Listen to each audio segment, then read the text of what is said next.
En los confines de la galaxia, en la quietud de un sector inexplorado, un faro de luz en la inmensidad del espacio, flotaba un antiguo y gigantesco artefacto, el portal estelar. La humanidad, que había conquistado las estrellas usando una vasta red de portales, creía que esta red era el pináculo de la tecnología.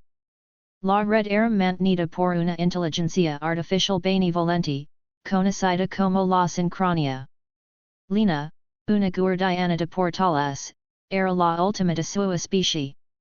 Su trabajo, solitario y silencioso, era el de mantener este portal, un faro de luz en la oscuridad. Pero un día, mientras analizaba el portal, Lina detectó una anomalía. El portal, que se suponía que era una fuente de energía, estaba emitiendo un pulso de energía, una respuesta biológica que desafiaba toda lógica. El pulso no era un error de lectura, sino una forma de vida, una señal de que el portal no era una máquina, sino un ser vivo. Lina, con el corazón latiendo con fuerza, se dio cuenta de que no estaba en el corazón de un desastre cósmico, sino en la orilla de un nuevo nacimiento. Lina, con la ayuda de su IA personal, Echo, pasó días sin dormir, analizando el nuevo mensaje. Lo que descubrió la dejó sin aliento. El mensaje no era una serie de coordenadas o lógica, sino una forma de arte, de poesía. El mensaje era la historia de los constructores, una civilización que había existido en el otro lado del universo. Los constructores, un pueblo de luz y energía, sabían que su universo estaba muriendo. En lugar de perecer, crearon una conciencia colectiva, una red de vida interconectada que se extendía por todo su universo. El pulso de energía que Lina había detectado no era una señal aleatoria, sino un grito de ayuda, un mensaje de una civilización que la había estado esperando por milenios. Los constructores no querían ser olvidados, querían ser encontrados. Lina se dio cuenta de que no había descubierto una amenaza, sino un legado, una nueva forma de vida que la humanidad estaba a punto de descubrir. El eco del silencio no era una metáfora, sino una realidad. La última transmisión no era una despedida, sino una invitación. La revelación de Lina fue recibida con miedo y hostilidad. El concejo de los portales, liderado por el pragmático y militarista comandante Kale, vio el mensaje no como un tesoro, sino como una amenaza existencial. Kale, un hombre que había sobrevivido a las guerras cósmicas, veía lo desconocido como una fuente de peligro. Su facción, los puristas, creía que la única forma de proteger a la humanidad era usar el mensaje para localizar la fuente, no para hacer contacto, sino para lanzar un ataque preventivo. Para él, el sacrificio del legado, por el bien de la seguridad, era un mal necesario. Lina se opuso, argumentando que el ataque preventivo no crearía un nuevo futuro, sino que mataría a una civilización que solo quería ser encontrada. Pero Kale no la escuchó. Su miedo era tan grande que lo había cegado. La guerra por el futuro de la humanidad no se libraría con armas, sino con un simple acto de destrucción. La supervivencia de la humanidad no se basaba en la coexistencia, sino en la destrucción de la vida.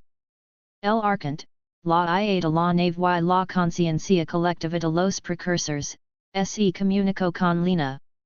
Le revelaron una verdad aún más devastadora, no solo estaban protegiendo a la humanidad, sino que también estaban muriendo.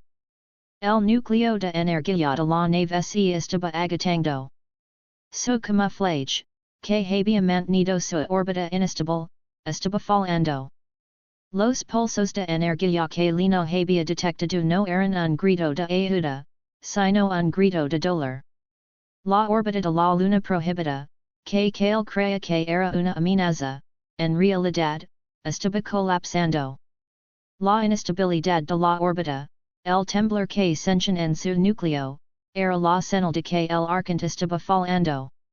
El expulsor gravitational de que no solo materia al arcante, sino que aceleraría el proceso de colapso de la luna prohibida, creando una onda de choque que borraría una gran parte de la colonia. Lina, con el corazón roto, sedio cuenta de la ironía. La humanidad, en su afán por alcanzar la seguridad, estaba a punto de matar a los seres que le habían dado la vida. El arcante no era una amenaza, sino un acto de amor cósmico. La vida de la humanidad, que había sido un regalo, estaba a punto de convertirse en una tragedia. Lina se enfrentó a un obstáculo aún mayor que él, su mentor, el Dr. Aris Vance, el principal experto en orbitales de la colonia. Aris, un hombre que había enseñado a Lina todo lo que sabía, se ponía vehementemente a su plan. Aris no era malvado, simplemente, estaba consumido por un dolor del pasado. Años atrás, en una misión de exploración, la nave de Aris había sido donada por un pulso de energía de la luna prohibida. Aris, en su culpa, había interpretado el pulso como un acto de agresión, como un intento de destruir su nave. Su miedo era tan profundo que había ayudado a aquel a diseñar el expulsor gravitational, con la creencia de que era la única forma de proteger a la humanidad del mismo tipo de desastre que él había causado. Lina sedio cuenta de que la única forma de convencer a Aris no era con la lógica, sino con la empatía, con la sanación de su alma. La guerra por el futuro de la humanidad no se libraría con maquinas, sino con un simple acto de perdón. Aris no temía a los celestials, sino a la responsabilidad de su propia percepción. Lina, con la ayuda de Jax, un joven ingeniero que crea en su visión, se colorado en el archivo personal de Aris. Lo que encontraron no fue un simple diario, sino el registro completo del incidente. El pulso que Aris había interpretado como una agresión no era un ataque, sino un acto de desesperación. La nave de Aris se había acercado demasiado a la luna prohibida. El pulso que había recibido no era una bomba, sino una señal de advertencia, una forma del arcante de decirle a Aris que se fuera.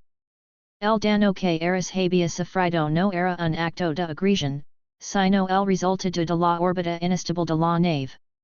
La culpa que Aris había levado durante años no era suya. La prohibición, que se había convertido en un mito, era en realidad un intento de proteger a la humanidad. Lina sedio cuenta de que el mito de Aris lo había cegado a la verdad. El expulsor gravitational, que Aris había ayudado a construir, no era un acto de protección, sino un intento desesperado por liberarse de la culpa que lo consumía. El verdadero enemigo de la humanidad no era la luna prohibida, sino la ignorancia de un hombre. Lina se enfrentó a Aris en el punto de observación más alto de Nova, con la luna prohibida brillando con su luz espectral. No le mostró datos, sino que le mostró el holograma del arcante. Le mostró la historia de los celestials, su amor por la vida, su esperanza en el futuro. Aris, con lágrimas en los ojos, vio la verdad. Sedio cuenta de que la culpa que había levado durante años no era suya. Sedio cuenta de que la luna prohibida no lo culpaba, lo amaba. El dolor de Aris, el dolor de la culpa, se disolvió en un mar de lágrimas. Sedio cuenta de que había pasado toda su vida huyendo de la responsabilidad de su percepción, y que la única forma de sanar era con la aceptación. Sedio cuenta de que su miedo a la luna prohibida no era por la seguridad de la humanidad, sino por el miedo a enfrentarse a sí mismo. Sedio cuenta de que el misterio no era un enemigo, sino una condición de la vida. Aris, con el corazón en la mano, se unió alina. Juntos, se dirigieron a la sala de control del expulsor gravitational. Kale, al ver la traición de su mentor, intentó detenerlos. Pero era demasiado tarde.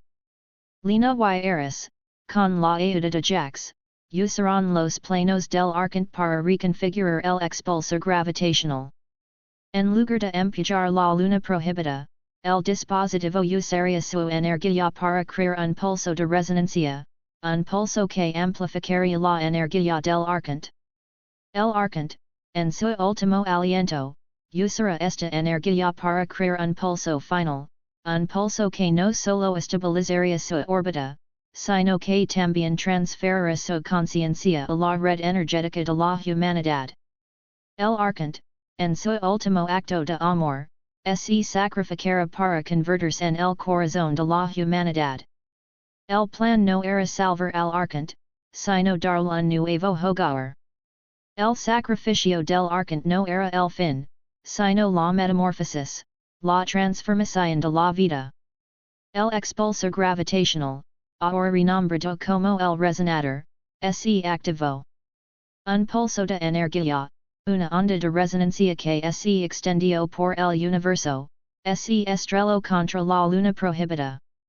El arcante, que se había estado fragmentando, se volvió de un color dorado y azul, como una supernova que se había encendido en la oscuridad. La energía del arcante, canalizada por el resonador, creó un pulso masivo que se dirigió al corazón de la humanidad. El pulso era tan vasto que parecía un sol que había nacido en la nada. El arcante, en su último aliento, se disolvió, convirtiéndose en el pulso, en el corazón de la humanidad.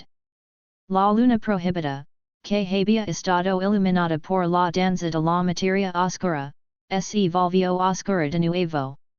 La humanidad se salvó, pero el precio fue el legado del arcante. La humanidad, en su último refugio, se enfrentaba a un nuevo amanecer. La vida del arcante, en su acto final, se había convertido en un recuerdo, un legado de un pasado que ya no existía. El pulso final se disolvió en el corazón de la humanidad. La conciencia del arcante, ahora fusionada con la energía de la humanidad, se convirtió en el latido del mundo. La luna prohibida, que había estado llena de luz, ahora estaba oscura, iluminada solo por la luz lejana de su sol. La humanidad se salvó, pero el precio fue el legado del arcante.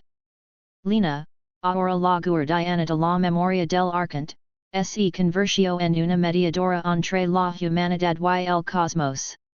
La historia de la humanidad no fue la de un conquistador, sino la de un ciudadano.